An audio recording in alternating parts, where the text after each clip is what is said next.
করতে যাও, কিছু একটা করতে যাও, বেরিয়ে এসছো, হ্যাঁ, বেরিয়ে আসার পরে একটা এরকম অঘটন ঘটে গেছে, তুমি তাতে জড়িয়ে পড়েছো, একটা আনএক্সপেক্টেড ইস্যুতে তুমি জড়িয়ে পড়েছো। সেখানে পুলিশ হয়তো বাকিদেরকে ইন্টারোগেশন করেছে, তোমাকেও করেছে সাসপেক্টেশন। তখন তোমার প্রথম বলাটা কি হবে আমি একবার বলি।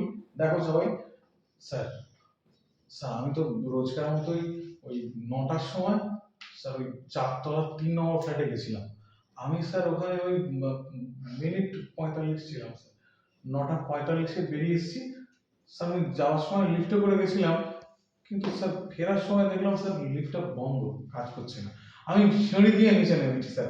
আমি নিচে নেমে এসেই স্যার দারোয়ানকে বলেছি লিফট কাজ করছে না। স্যার আপনার বিশ্বাস না হলে স্যার দারোয়ানকে জিজ্ঞেস করুন স্যার। ফোনটা তো বলছেন স্যার 6 তলায় হয়েছে। স্যার আমি তো 6 তলায় উঠিনি স্যার, আমার তো ওখানে যাওয়ার কোনো দরকার পড়ে না। স্যার আমি কি করে বলবো?